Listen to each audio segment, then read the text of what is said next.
Good evening, everyone. This is 11:11. 11:11.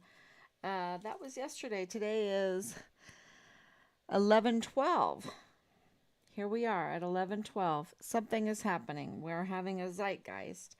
1,112 days since Richard vanished from the barracks there at Fort Bliss in El Paso, Texas. And I didn't even look up. I wanted to look up 11 o'clock and 1111. I wanted to look that up. Um, what happens? What does that mean? Numerology. I love numbers. I love logic. I like to think things, get the right answer, right? Get the right answer. Get an answer to think through. And it seems that um, we're the only ones that want to team find Richard Halliday is the only one that wants to get the answers, right? Wants to think things through when it comes to Richard. And we are being blocked at everywhere. And so next week we are going to start our criminal complaints because silence is consent. Silence, we have the right to get the answers. We've been waiting a long time for the CPS complaints. There's conflicts of interest with the CPS complaints with Richard. We know that now. We have names, we have the connections, um, and uh, and it involves Park University. It involves Fort Bliss security. It involves relationships therein, and uh, that it's just not right. Our son made child protective service complaints. He's missing. He's presumed murder. By the way, there is no statute of limitations on first degree murder in the state of Texas. And this is absolutely premeditated murder. Um, this is just cold blooded murder, the cover up of murder, um, and worse, and worse. So let me see if I'm on. But we need to get answers. And I have something to play for you. And what's our question? Our question is, where is Richard? Where's Richard? Where's our son? 1,112 days. Where is our son?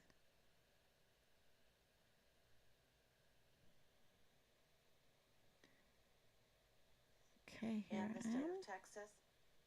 Okay. Oh, thank you. Anicia, I see you. Good evening. Thank you so much. Thank you for prayers. And it has been, can you imagine at 1,112 days how much information that we are finding and that was withheld from us from Special Agent Marlon Soto? You know how many hours I spent talking to that man? And he's just he's implicated. He's implicated in the demise of my son. Absolutely. Um, and we talked, and Rob talked to him a bit. Rob didn't have as much patience as I did at the beginning, and he would just say, you need to talk to him because I might say the wrong thing. I'm just no patience, okay? And now everything makes sense. Why, he was playing so dumb, like he's dumb. Um, and we knew that he couldn't be the head of CID and not get it what we were asking. It doesn't matter. Um, you know, his his concern was, did you know that your son was an atheist? I'm like, I don't care. Where's my son? Now, is that true? No. I'm like, okay, we just got his things, and clearly they were tampered with. But one of the boxes was his Christmas tree and Christmas decorations. And this is, an 18, 19-year-old young soldier. Okay, whatever. whatever. But it had nothing to do with finding Richard. And so the frustration level, but it all makes sense now because it was all a ruse. It was all a diversion because Vanessa Guillen, and Richard is the Vanessa Guillen first absent soldier. Vanessa Guillen's remains were found that very month that Richard went missing. And nothing happens fast, right? So, um, but time we by the time we had called and the 1st of September of 2020 when the CID started an investigation into the disappearance of Richard, things at Fort Hood, this is before they had Director Ford, right? This is before, this is when Major General Donna Martin was head of CID. Now, she is head of IG now as a 3-star. She got a 3rd star for that. She got a 3rd star for this. And I remember talking to Marlon Soto and saying, look, okay, we don't want to go through this with you. We don't want to go through this. Rob and I, we were thinking, oh my gosh, to communicate with these people. They just don't get it that we just want to find our son, right? And so we had a discussion with each other and with our family. Team Find Richard Halliday. Not everyone was in agreement, but we came to an agreement that we would offer immunity. We would offer immunity to get answers because things were so insane. And there was, now it makes sense that it was a ruse, that it was a redirection, that it was just them manipulating us and playing with us and everything. Now it makes sense. But at that time, we were like, something is wrong. They're just so scared of COVID or something. I don't know. I don't know what was going on at the time. That's how I was thinking. Now I understand. I understand that Marlon Soto was trying to protect, this is my opinion, Tavita Newsom. That he was trying to protect the CID, that he was trying to protect all of the criminals, okay, that are in very important positions that messed up, that participated in the demise of Richard in many different ways. And that's why Clem Coward, Major General Clem Coward, and what he did makes sense now. Why did he call off the search for Richard on like the 3rd day, right?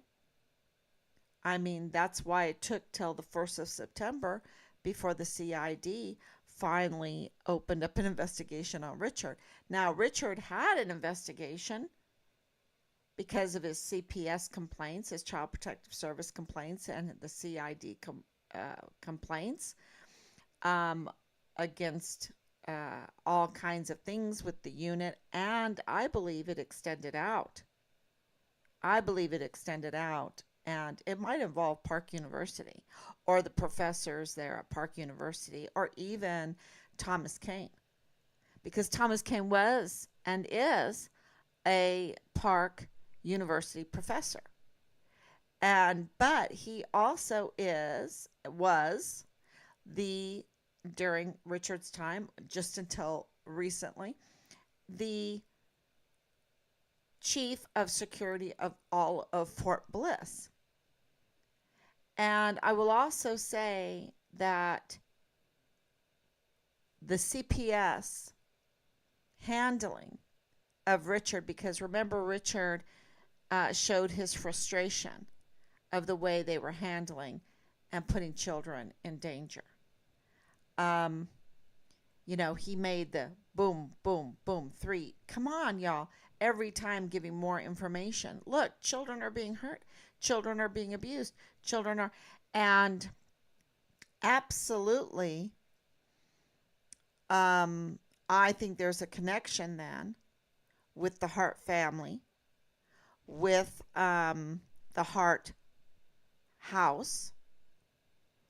Uh, I believe there's a connection because Leilani Hart felt it necessary to not only put in a criminal complaint on the 22nd of July, 2020, but to have it notarized. And that's like right before Richard went missing. That's um I think there was like a premeditation. This is you know, it sounds like a tinfoil hat, but we're at 1,112 days. And when you have all the things happen, what has happened in this case, it is very dramatic. It seems very impossible for it to happen. But I did not make Nadal Baim show himself in that Dollar General CCTV footage. I did not make him go in there and ask for Richard's flyers to be taken down because he is with the FBI. And, you know, anyone that says that didn't happen, we have the CCTV footage. We have less than an hour after that happened. We have the testimony, the honest to God testimony of the cashier, someone that you can trust. Absolutely trying to do, she's the top of the list, y'all. She's the top of the list. Let's say this goes into trial. She's the top of the list. Um, what she did was so brave, was so absolutely amazing. And she gave her video witness testimony without a blink of an eye, without a second thought.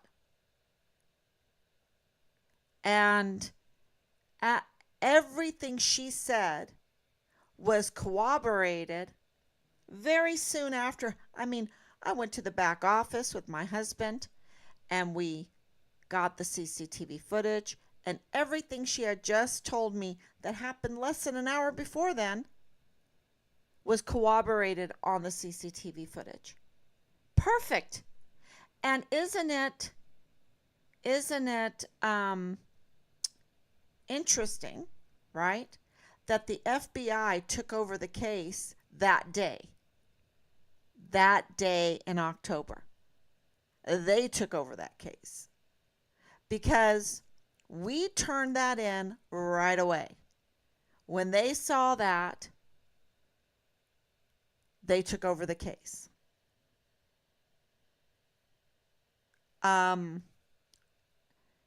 Nadal Baim was covered. You know, I didn't know who he was.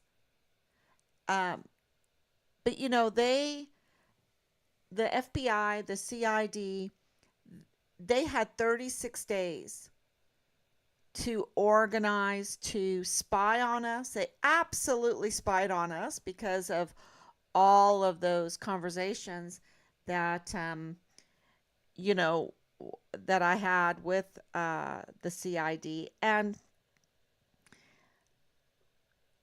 you know, isn't it curious? When you look at my online presence, it screams that it is very important to us to glorify God in everything that we do. That we are Christians and that we strive to live that life.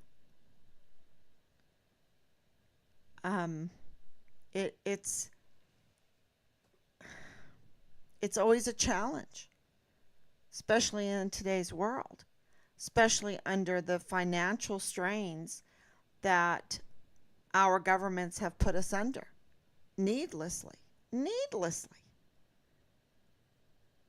because of their wanton greed. Um, their, I don't know, want to control things, have monopolies, monopolies, monopolies, monopolies. You just have like three companies that own everything, right? Um, so it was very interesting for them to attack that at the beginning.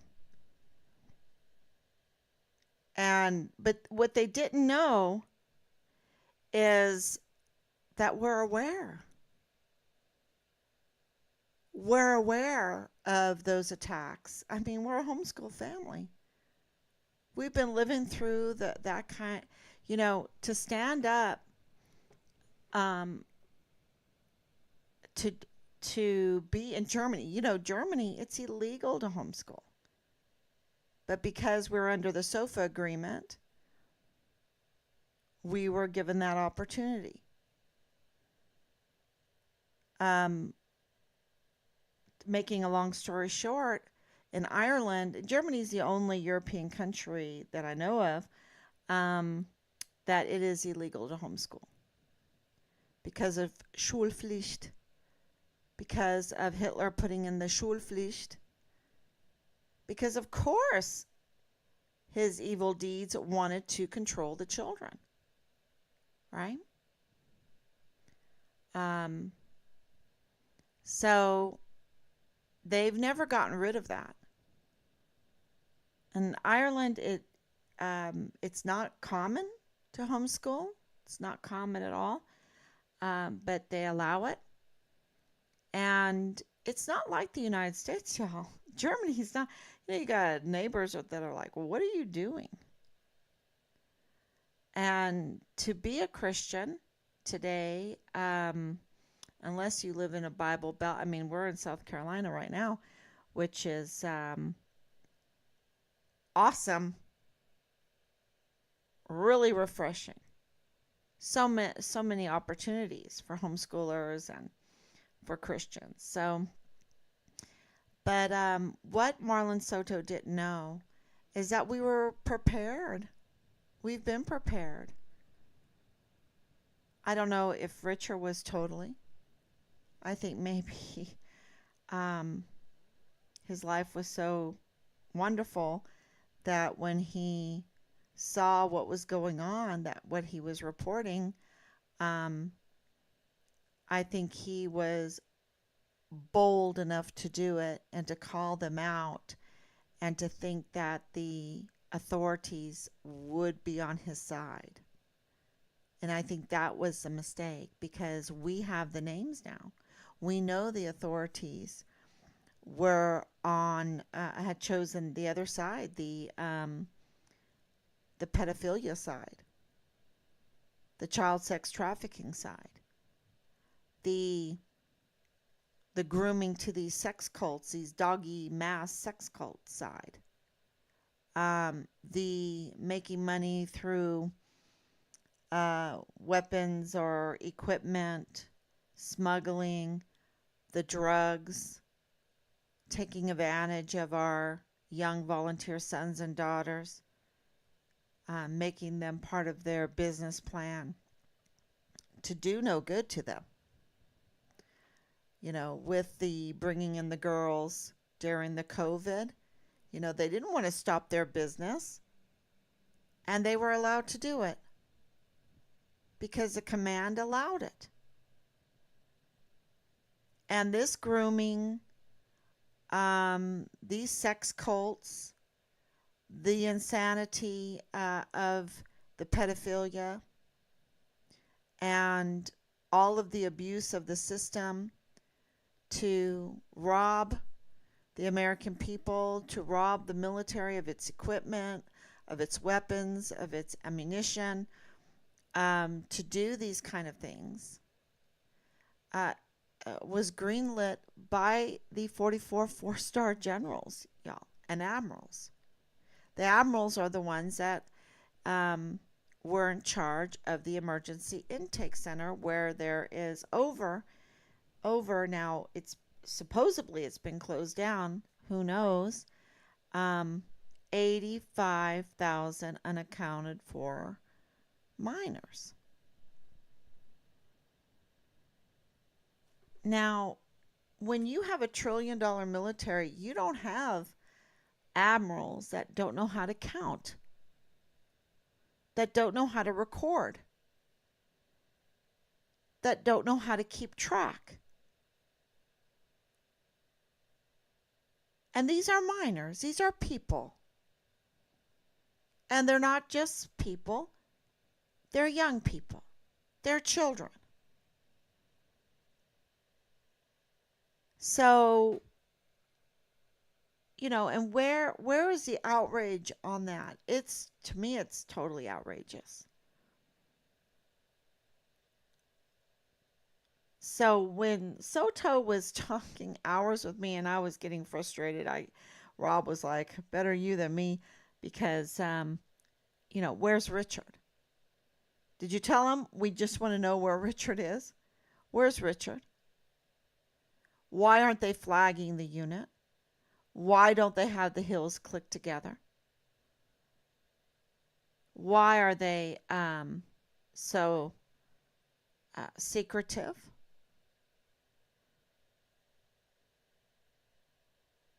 And now we know, right? Now we know. Where's the platoon leader? Right? Where's the platoon leader? Where is he? Because he has a lot of pull, the platoon leader. They've never produced a platoon leader. And all this talk about Dallas Hart not being the platoon leader, where's the platoon leader?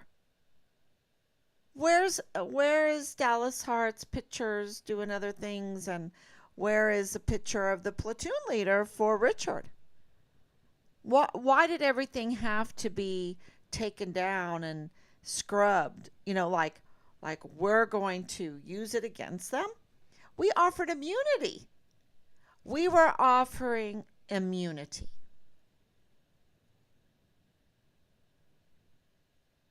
We were like, even for the worst offense, we will offer immunity. And we did that for what? I think a couple years. We offered immunity. And now the information, and we knew this information, but I think it's just the puzzle pieces have to start connecting, and they're starting to connect, and they're starting to launch us into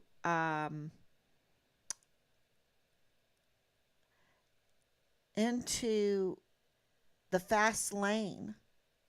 It's so fast right now that we just blew the sound barrier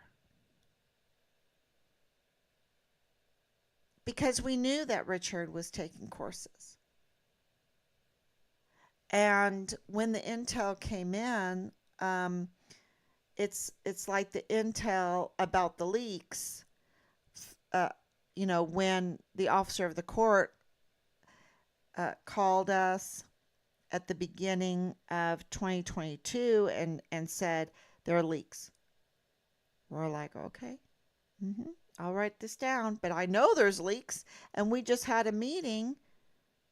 Well, we didn't just have a meeting, but we had a meeting in November 9th of 2020, where it was a staged meeting, task force. Let's say the meeting itself wasn't staged, but the purpose of the meeting was staged.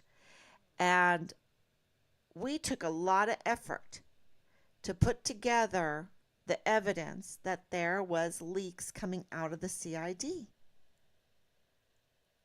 the Criminal Investigative Division. And now it all makes sense. Everything makes sense because they were covering their rear ends. They were covering their crimes, the implication that is just written on their forehead now, that that they were part of Richard's demise. The CID, who Richard was entrusted to. Richard was entrusted to the CID, to Thomas Cain, to his unit, to Park University. He was entrusted to them.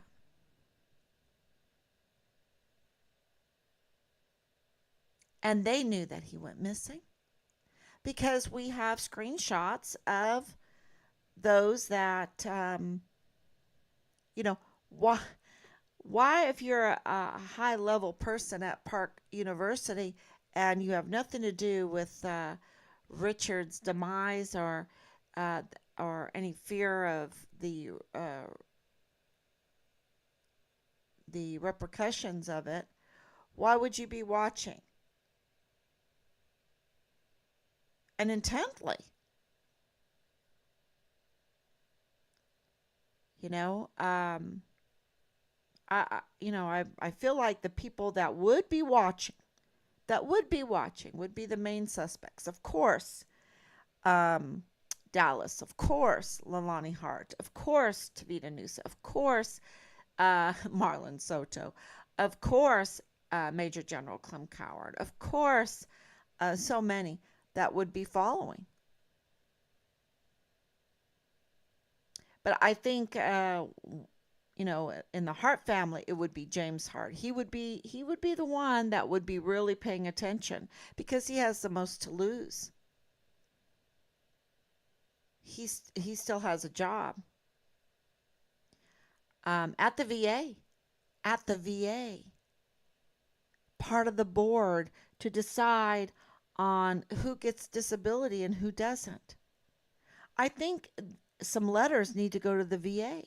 We have a notarized, vile, vile, vulgar, criminal complaint.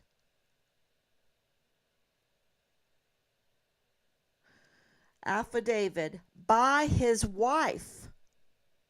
You see, to put together that kind of affidavit, let's say, because we know that there are all kinds of questions surrounding Leilani Hart's trustworthiness, right?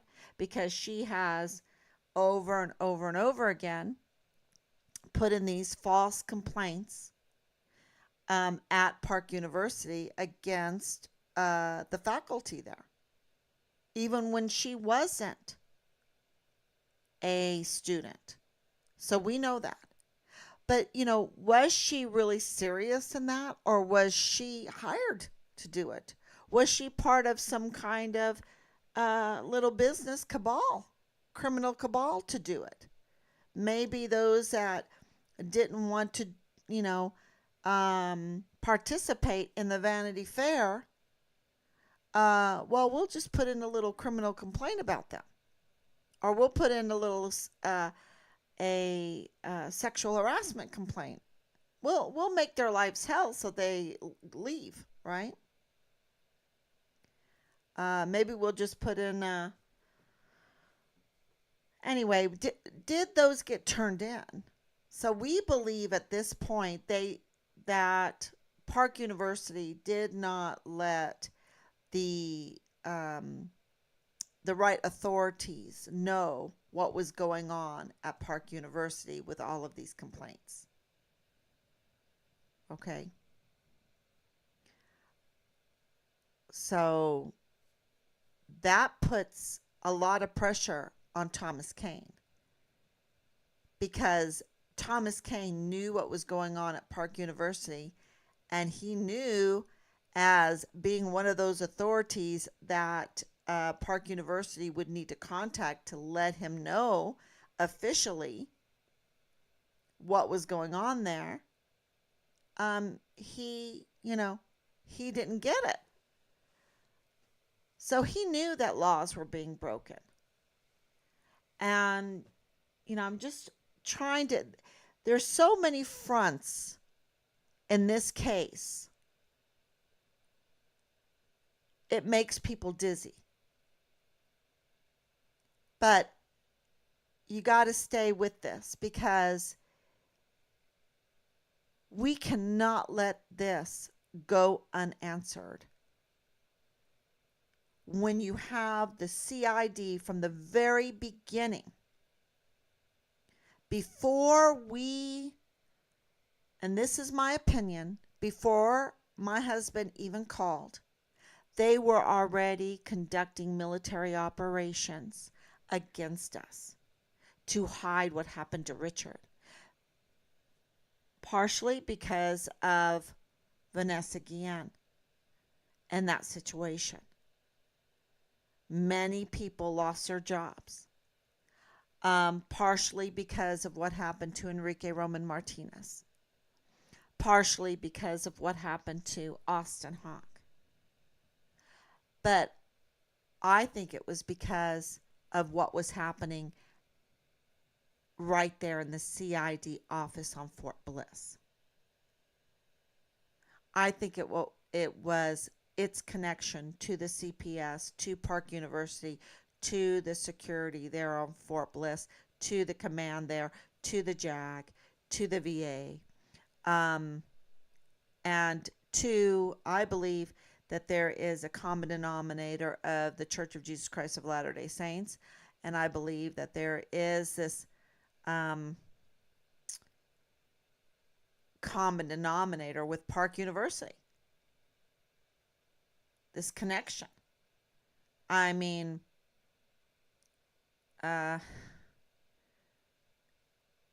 it's just right there.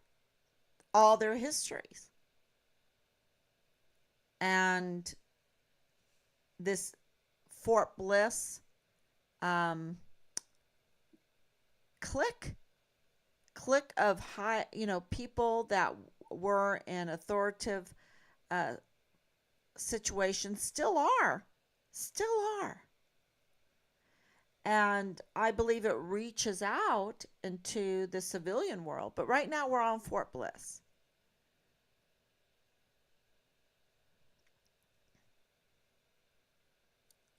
And so I think it would, even though they did all of this stuff extra hard because of the politics of the day, because of what happened to Vanessa, because of what happened to Enrique, because of what happened to Austin, I think there were other reasons. It just, they had to cover themselves up. They were implicated in the crime. They are implicated in the crime. They had to cover the. I mean, it's worse than Vanessa Guillen because the murderers weren't CID or were. I don't know. Gosh, I don't even want to think that far.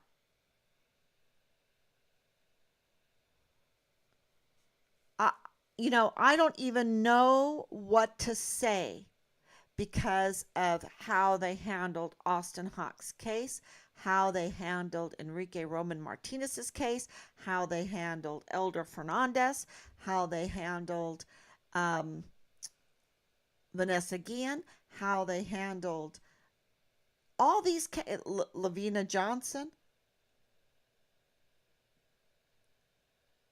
They all need to be reinvestigated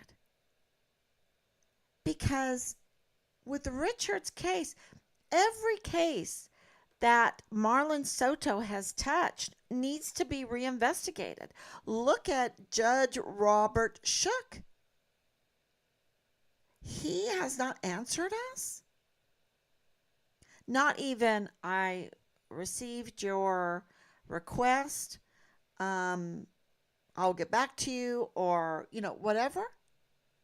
This is criminal, especially when your house has been searched by a fugitive apprehension unit and they can't produce a warrant. No probable cause. And Robert Shook is on duty for this case. I mean, and could he tell us who else is on duty for it? And they're just silence, silence, silence to make the statute of limitations drag out or just to make it go away. That's their way of not doing their duty, not doing their duty to make things go away because they're implicated in the cover up or they're implicated in the murder itself. And the cover up is absolutely um, can you imagine what it took? But because they're all connected, and we, just like what we did with Belen and Danae, we know that they're connected. Okay? We created the family tree. We checked it. We verified it. We know they're connected. And Belen's saying they're not. Or I talked to my dad and he said we're not. She needs to recheck. Because we took that very seriously. Because we had Danae willing to redirect us in a scam artist fashion. And they're good at what they do. And she had the backing of the media, just like Leilani Hart had the backing of El Paso Matters for that scam artist attempt at ruining a key witness in our son's case. So we have two different KTSM and KTEP, or El Paso Matters, participating in this scam artist situation with Danae to divert us or to tamper with a witness, to obstruct justice, to deny due process. And, that is all proven because, it's the media's duty to say, hey, Leilani Hart, do you have some kind of a bullet? Did you save the bullet? Do you have a video? Do you have, some proof? Do you have, maybe some, did you go and report it to the police? Do you have text messages with friends that said, oh my gosh, this just happened? I mean, that's the media's duty. The we count on them for recourse. And there was none of that. I think might have been some bribes. That's my opinion. But it took us, when we saw that report, just like Danae's report. Now, Danae, we were we were green behind the ears. We were trusting her. It didn't even dawn on us that this was so serious that they would send a con artist to redirect us. And that's why we were just like, Soto, he just seems like he has some kind of loose screws in his head or something. Because he doesn't get it that all we want is to find our son. We don't care about this other stuff. And why would he launch a smear campaign on a soldier that he's trying to find? Trying to get help from the outside. Oh, I'm trying to get help from the outside, but I'm telling everyone that he's just such this and this and this. And no. He is a student pursuing a job with the Criminal Investigative Division. He is a student trying to be a law enforcer.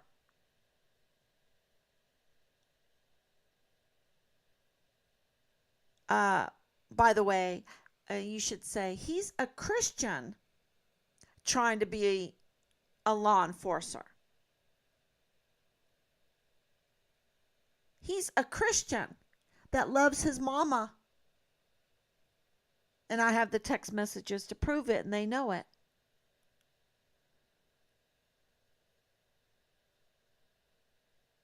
He's not what they said or what they still say. That's a diversion. That's a con artist.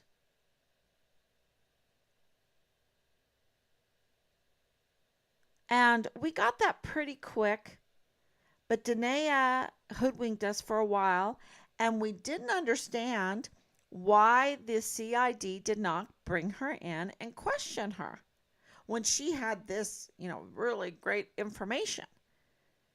And then now it makes sense. But that's what Leilani Hart did in the media too, is try to divert. Try worse. This is witness tampering. This is smearing a witness. This is what do you call it when you obstruct justice like this? Intimidating a witness. These are serious crimes. And the media has participated in it. So who's running the media there in El Paso? And what's really, really shocking is that the Army, the command on Fort Bliss, has its own media. It can also produce information to the public. And it promised us, hey, we're going to do once a month. Once a month, we'll put something out until we find Richard. Well, where is it? So they're really also implicated in the demise of Richard, in the cover up. And how can I say that? Because, other soldiers are watching, other leaders are watching. And they're like, hey, this is a field day for corruption.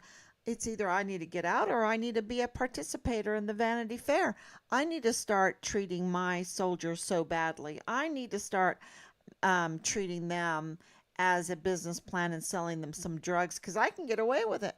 I can pimp some 14-year-old girls in the barracks and make a load of money and get away with it. Maybe I'll bring in some 9-year-olds, huh? Or maybe I'll just groom them for this doggy cult. And we take underage alcohol seriously. I can't tell you how many times I heard that one. And it's like, excuse me?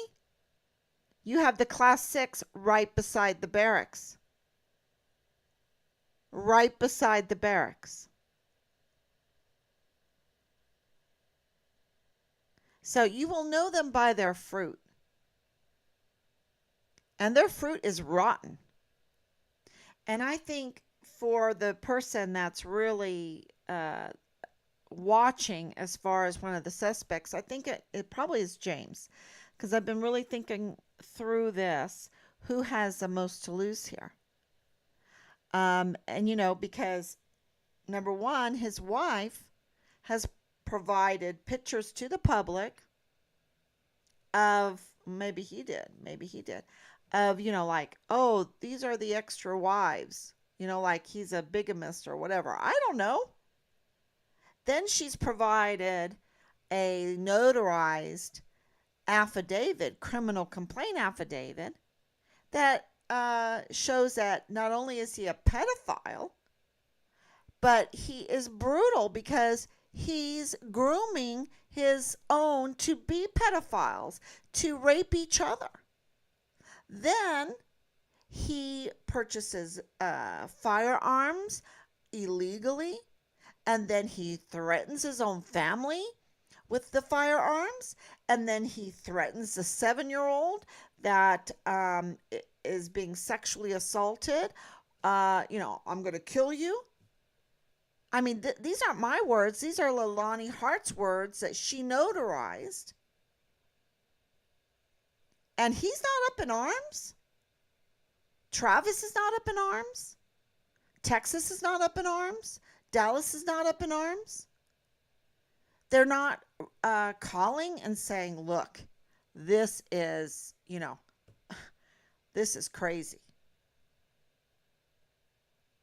They're not going to Media Matters and saying, Miss Kacherga, I need a public statement on this. My mother, who you featured in a hit job, in a political hit job, is, not credible. Because Miss Kacherga called me and was, pumping Leilani Hart's credibility. This lady's credible. And I'm saying, no, she's not. No, she's not. Dallas Hart should thank me. Texas Hart should thank me. Travis should thank me. James Hart should thank me. Because I said, absolutely, she is not credible. Because here she is, writing that James Hart is not only threatening people to kill them, but sexually assaulting them, being a pedophile, forcing them to become pedophiles, forcing them to engage in incest. And Miss Kacherga calls this lady credible.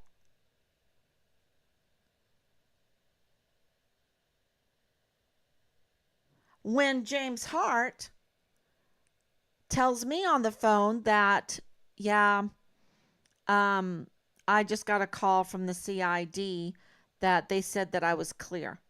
Now, he must have some buddies in CID, because you don't get calls from the CID or the FBI to say, oh, hey, Mr. Hart, we just wanted to let you know that you were cleared. No, that doesn't happen. But because of his close association with Tavita Nusa, with Marlon Soto, with Jay Pollan and Ron Steig, because there's this buddy system. But you see what happened in that phone call. He confirmed that what the intel that I had been given was correct. That charges by her were made against him when it came to pedophilia. But he said he was cleared. But the charges were there. And now, we didn't want to put this out there. But that affidavit is important, because that notarized affidavit, that criminal, vile, vulgar, call it what you want, is important because they're trying to make Leilani Hart credible. They're trying to, because that affidavit is part of Richard's file. So why isn't she arrested? That's what's scary. That's what's really scary. Because that means some of the things in that affidavit are true. And that means those CPS complaints that they won't give us, because they have to, Hart, my buddy, my bro, you're cleared. As long as we don't give that Halliday family Richard Halliday's CPS complaints and the CID complaints. As long as we redivert. Now, when you think this all through, then of course, then James Hart would have the most to lose. He would be the one that would be watching intently. Do I think Leilani Hart is credible? No, I've been on Dallas's side with that, with on Texas side with that. But do I think everything in that affidavit is a lie? No, there's 3 deaths in that affidavit. 3 deaths. And a lot of spiritual deaths. A lot of even physical death, being alive. Because when you are going through even those kind of allegations, when your family's being put through that kind of, uh, oh my gosh, dirty divorce or whatever, it's it takes part of you. And that's why we've got to get to the bottom of this, because justice will benefit everybody. But that affidavit, don't ever forget it. Why am I talking about it? Because it's part of Richard's file. Why was it part of Richard's file? And why was there a need for it to even be put in there? And the CID having personal knowledge of Richard, personal dealings with Richard. And Richard was counting on them. Richard was counting on them. This young man wanting to be in law enforcement. He was counting on the CID to be on the up and up. He was counting on the FBI to be on the up and up. He was counting on the CPS to be on the up and up. He was counting on his command to be on the up and up. He was counting on the leadership of Park University to provide a safe and quality education. He was counting on them. And he was counting on the military police to be on the up and up. And he was counting on Thomas Cain to be on the up and up. These are really important positions. And I want to talk about Ann Ogle. Ann Ogle, I hope I'm saying her name right, because she's, like administrator for CYS, for the children. Absolutely would she know about the CPS. And she's also professor there for psychology at Park University. And she has very, very close connections with Thomas Cain. So, why hasn't she called? Because I believe, and this is just a mother feeling, I think she has, since she's an administrator, I think she has a lot of knowledge about Richard. Oh yeah. That's just my gut feeling as a mom. And when you're in charge of the health and welfare of the children there on Fort Bliss, huge. And that would include the emergency intake center. Um, well, we count on them to actually do their job, right? And we have information that that was not being done. That the mental health and welfare of the children on Fort Bliss were not being looked after. So you're talking about millions of dollars being misused and abused. And here comes Richard, just with Boleyn. Boleyn's involved in this, and somehow she has ties with a very important person in all of this. And I think that Richard saw what was going on there and didn't like it. Tried to help a little. And by helping a little bit, saw some extra things and saw some things at Park University.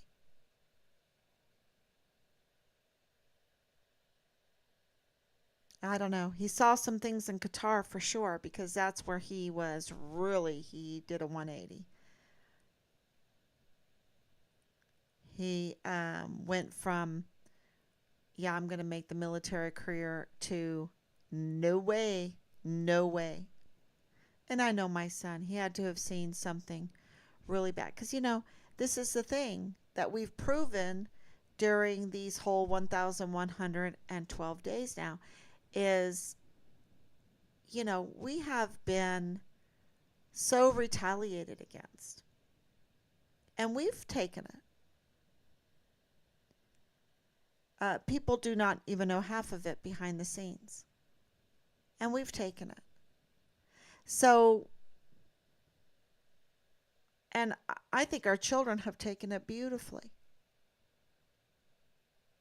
Beautifully to pray about this all the time, to not react to the vile and vulgar haters, the heartless, the cold blooded. Oh my gosh. And I'm talking about like General McConville and Bernabe, because, our children, they know these leaders are very different than in the civilian world because this is military. And the military, they have more power because it's the military. They could click heels together. They don't have to go through Congress and all that mess. And so the frustration level with our 44 four-star generals and admirals, with the chain of command, with the institutions, the agencies within the military, like the CID, like the JAG office, like the IG, like, so many that should be helping. And I think our children have handled it beautifully. And so for, anyone that thinks that Richard was just shooting from the, I think he knew how to have a lot of patience. But I think what he saw was really bad. And that's why they don't want to give us the CPS complaints.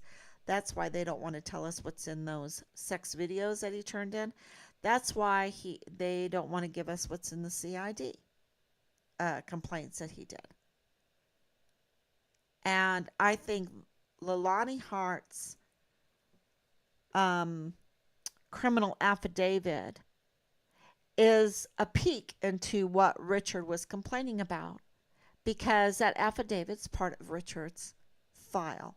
And I think she was trying to protect herself from what Richard was complaining about. To say, oh yeah, my husband, he does this, my sons do this, whatever. And, but I'm the innocent one. I think so. I don't know. You tell me. You tell me. But it is just really curious after 30 years that now comes the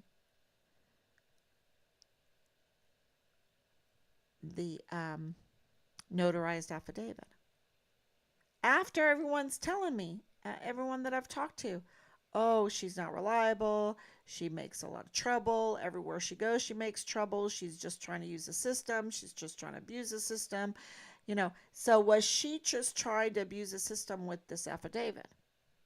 Or was she trying to cover up for what Richard was reporting? And remember, Richard was all into private eye.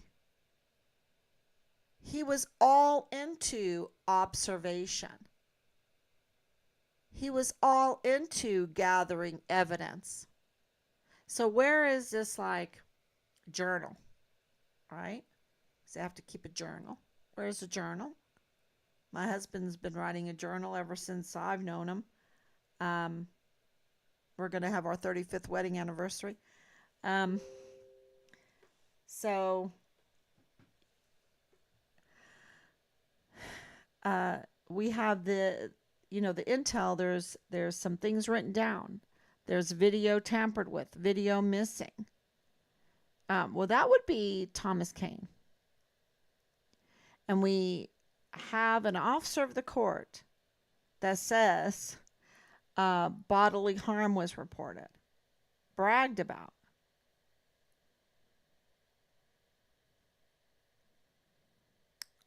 Leaking, tampering, video missing, video tampered with, reports that of bragging by Leilani Hart that she runs the CID, which the El Paso Police Department needs to tell us that. If there was a complaint lodged about Leilani Hart bragging that she was saying she runs a CID, because with Richard's involvement, then that would also make sense to say, hey, wait a minute, who is this person? She doesn't have a badge. And why did Tavita Nusa lose his badge? Why can't the media say, hey, this Tavita Nusa that is a prime suspect in the disappearance and presumed murder of Richard lost his badge? Why? Where's Richard? I think, the media should say that. And the media should be there at Park questioning Park University. And I hope, and maybe the population, Team Find Richard Halliday, will write Shane Smead. He's a president of Park University. Write him an email. It's very easy to find his email address, Shane Smead, Smeed, and say expedite the requests of the Halliday family. Don't you care about our soldiers? Don't you care about the volunteer soldiers that you are supposed to serve at all of your campuses that are on our military installations? I mean, I think that the population should reach out like that. Reach out to Anna Whitehead. Say, can't you answer the emails? Don't you care about your soldiers on Fort Bliss that go to your Park University campus? Don't you care to even answer? It doesn't have to be whatever they want, but you need to answer.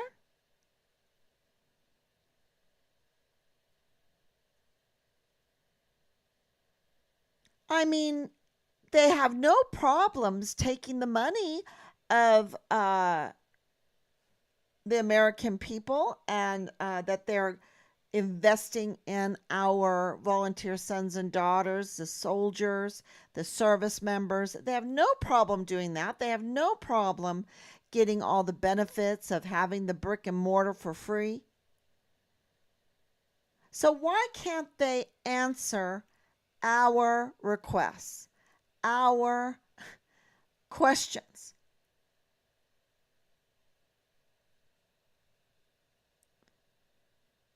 This is our son. He's missing. But he is the American, he's an American soldier.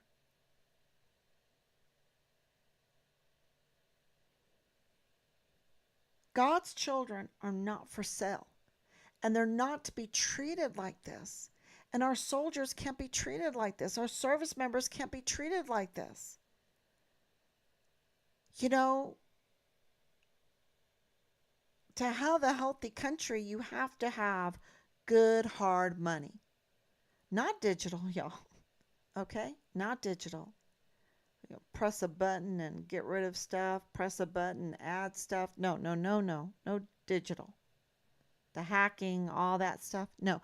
Good, hard cash money. You need good, healthy farmers that make lots of money because then there's competition and then food prices go way down, but the quality is way up.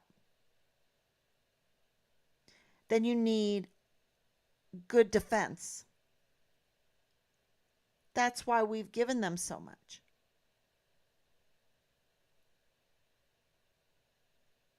Really important. And then you need energy. You need energy. Cheap energy. Cheap quality energy.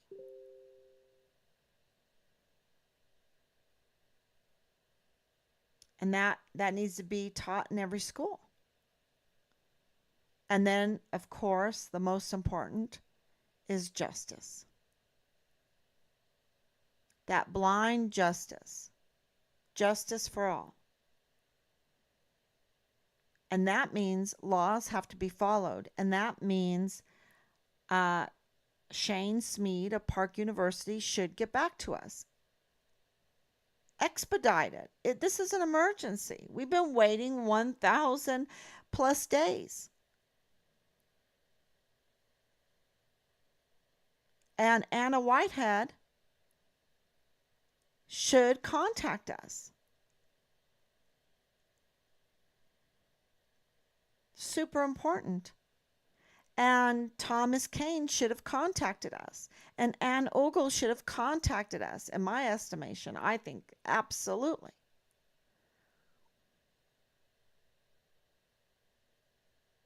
So, and more, the El Paso Police Department. But we're talking about what's inside Fort Bliss. And the reason why is because that is where our intel is. Our intel, our alliance is within Fort Bliss right now.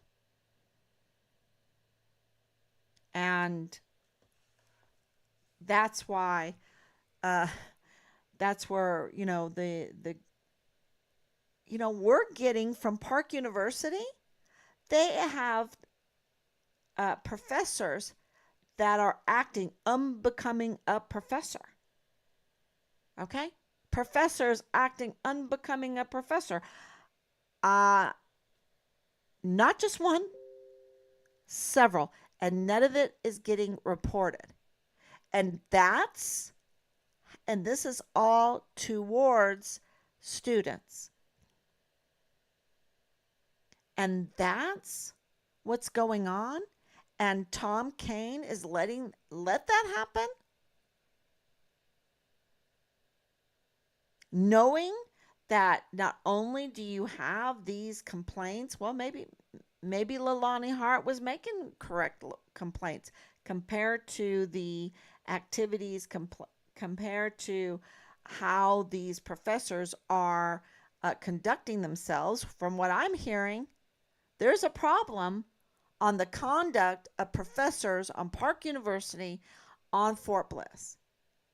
And look, if Shane Smead is any example of that, if Anna Whitehead is any example of that, if Thomas Cain is any example of that, then I believe it.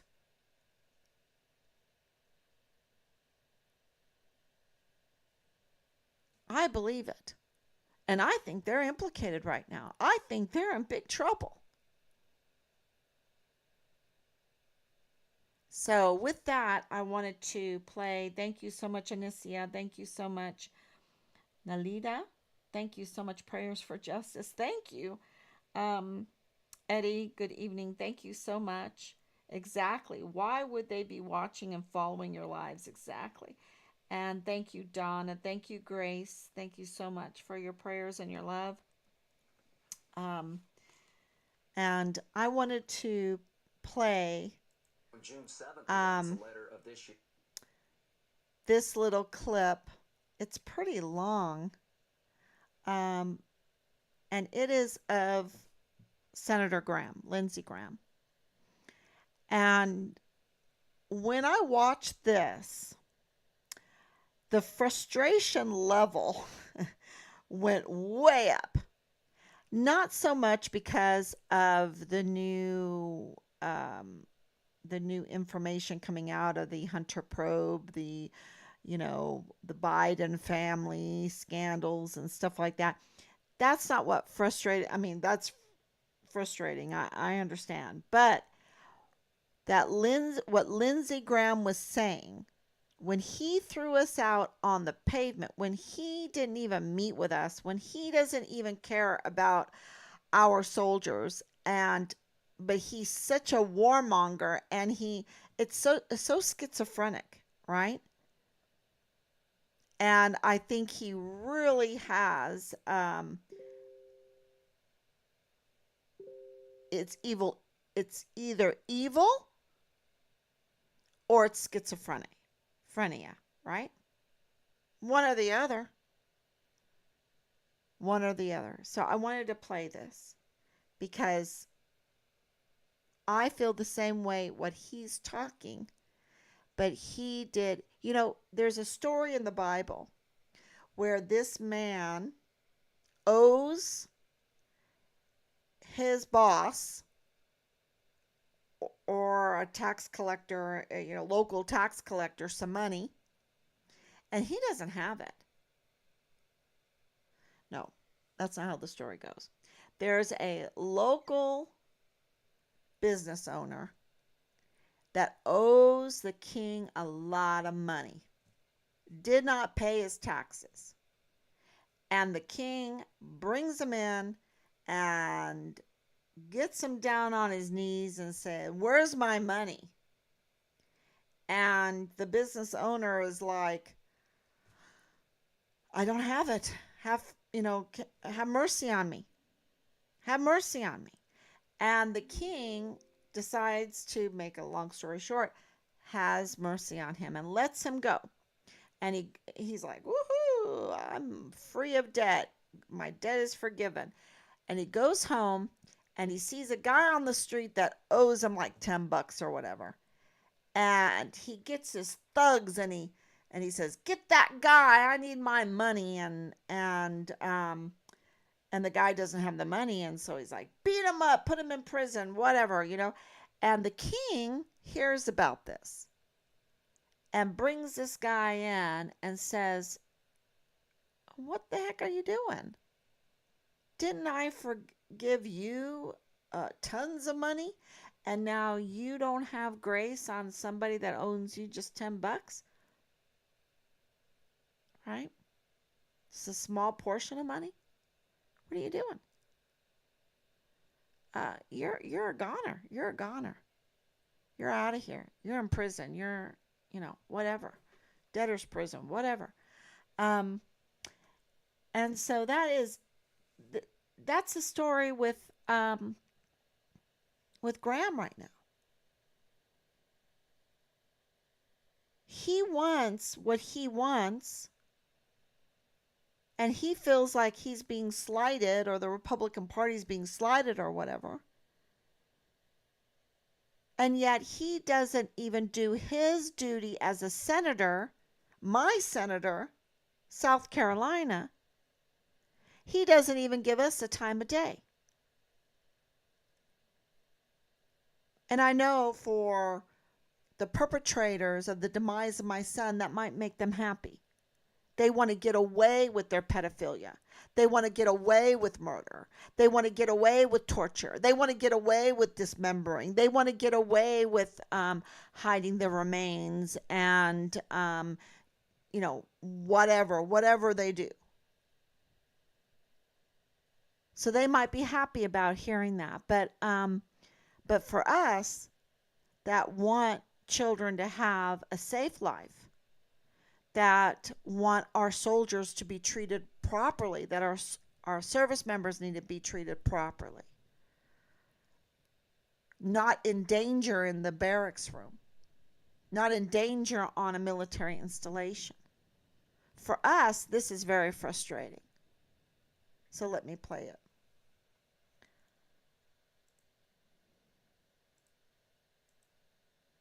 Here to Jim Jordan saying I have all the authority I need. I've been granted. He writes one to me 3 weeks later. I could have all the authority I need. This doesn't pass the smell test. What they've tried to do is give Hunter Biden a deal that no other American would get. The judge asked hard questions. The plea agreement blew up. And to think that the very guy who wrote the plea agreement is seriously going to continue to investigate the Bidens is laughable. Andy is dead right. The guy that wrote the plea agreement did it in a fashion to give Hunter Biden the biggest break maybe in American legal history. Does anybody in their right mind trust the Weiss team to continue to fairly and impartially investigate the Hunter Biden-Joe Biden matter? I don't. So you've changed the title, but the problem's still the same. Really interesting. Senator, thank you so much for joining us. So you say this is a political move, not a legal one. Totally. Then what are the political implications for the president and his re-election bid, do you believe? This is like the dumber than dirt political move. On a Friday afternoon, and anything bad you want to talk about on a Friday afternoon, they make a 4-minute announcement. We're going to turn Weiss into a special counsel to remove any and all doubt. Andy's right. There is no ongoing investigation of Hunter Biden or Joe Biden. Why would you accept a plea to half the case if you were continuing to investigate the guy for other crimes? Nobody ever does that. The only reason we're talking about this is the plea deal blew up because of a good judge. In that plea agreement, they were going to wipe out all the financial transactions as a potentially criminal if he did the diversion agreement on the gun. There's never been a deal like this in the history of America. So the judge blew up the deal, and Weiss, according to the whistleblower, has had pressure on him from day one to short-circuit this investigation. So when I hear the Attorney General tell me today, I'm going to make Weiss special counsel, that creates more problems and than answers that it gives. Senator, just want to make sure we get this breaking news in here from our own Jake Gibson. It is unclear, we are learning, if or when Weiss will testify before Congress. Okay, now, I asked him in a letter that I wrote July the 27th, did you tell investigators on or about October 7th that you're not the deciding person on whether charges are to be filed? The whistleblower says on October 7th, 2022, Weiss told the team, I was overruled. It's not my decision what to charge or where to charge it. I asked Mr. Weiss in a letter, is that true or not? He better answer. Changing special counsels, becoming a special counsel does not absolve him of the obligation to answer questions legitimate by United States senators and House members. So I think they're trying to shut down the congressional investigation. To my House colleagues, you've done a wonderful job. I've tried to be helpful. We're not going to let this go. Mr. Weiss, you're not off the hook here. This Friday afternoon gambit is not going to work. We're going to continue to ask questions about the biggest sweetheart deal in the history of America. We're not going away in Congress. Senator, Democratic strategists are weighing in on Twitter already now saying, look, Republicans have been calling for months for a special counsel. Now they've got one. One has been appointed, and they're complaining about the timing. They're complaining about who it is. Republicans were never going to be happy and admit that this whole process was indeed fair. What do you say to that? To my Democratic colleagues, if you think you're going to get away with this, you're crazy. Mr. Weiss has been compromised. His whole team, to me, has been compromised. The sweetheart plea deal was written for Hunter Biden in a way that no American would get advantage of that deal. The whistleblower tells us that the Weiss team has been suppressed during the entire investigation. They let the statute of limitations run out. So, no, I don't trust the Weiss team to get to the bottom of what Hunter Biden and Joe Biden may have done. Again, you try to put out a political fire, you actually pour gasoline on it. Who in their right mind believes that changing the title of what you call Mr. Weiss solves all the problems associated with Mr. Weiss? Nobody. Really, really interesting. We continue to get a lot of reaction here. Your colleague Jim Jordan in the House says first David Weiss said he didn't have the power he needed and wanted special counsel status. Then he said he had all the power he needs. Now he gets special counsel status because he didn't really have the power he needs. Something's not right. And to that point, his final point there, Senator, people at home see this playing out. They see the lack of coverage, et cetera. The New York Times actually this morning took it up and actually acknowledged Hunter Biden's investigation and called it these dueling realities right now. But the American people are watching this and they feel that many feel the same way. Something's not right. We were denied. What's your message to them? Well, we're not stupid here. I mean, a Friday afternoon news conference where you change the title of a compromised investigator doesn't get you to where you want to go. This was a dumb political decision. It's impossible for the New York Times and the Washington Post not to cover this now because they made a big deal about giving him special counsel status, which he told Jim Jordan he didn't need because he already had all the authority he wanted. What changed between June and now? Nothing other than politics. This plea deal fell apart. If it had not been for that judge, this would be over. The judge resurrected this case by shining a light on a sweetheart deal. They're going to have to answer the questions of Senator Graham and Jim Jordan and everybody else about how this unfolded. This was a dumb political decision to try to solve a legal problem they've created for themselves. Nobody in America is going to buy that he becomes special counsel. All is well. Senator, we don't know right now, based on what the DOJ has said publicly, whether or not this probe includes the president or not. There was no probe. Whether it will. Andy's right. But if this does take a turn, well, sure, if this probe does take a turn to include the president, right? Do you have any more confidence in Weiss's ability to investigate there? Andy was right. The bottom line is, I used to do this for a living too. What prosecutor would allow a guy to plead guilty while he's still under investigation for other things? That makes no sense. There was no ongoing investigation. When the judge exposed a sweetheart deal, the prosecutor said, no, we're still looking at things. Well, the defense attorney went nuts. I promise you the defense attorney was told this will end the matter. And when the judge found out this was a non-kosher deal, the prosecutor panicked and said, no, there's still an ongoing investigation. I don't believe there was ever an ongoing investigation. Andy McCarthy is right. Nobody in the Department of Justice is looking at Hunter and Joe Biden for this conflict of interest, these financial crimes. They were going to put it together, put it to bed with this plea deal. Now it is alive and well. Again, the dumbest thing they could have done is what they did do. Well, quick follow-up to that. We only have a second left. Sure. Senator, if they had appointed somebody else from outside government, special counsel today, would you feel more confident? Absolutely. In the probe? It would have been a step in the right direction to put new eyes on it. As Andy said, somebody outside the government without a bias. They have really made all of their problems worse. All right, Senator. Okay, they've made all their problems worse. Okay, everyone. Thank you so much for joining, and I hope that made sense. How he can talk like that after, and I don't think Richard's case is the only case he's done this to, and that makes me so sad because he's just put us through hell, and we counted on him, and so many service members have counted on him, and he always acts like he is so pro-military, and he's not. He's just using and abusing the system like Leilani does, like James Hart does, like Thomas Cain does, like so many, like Marlon Soto does, like Tavita Nusa does. Senator Graham is no different, using our system to milk it and to abuse it and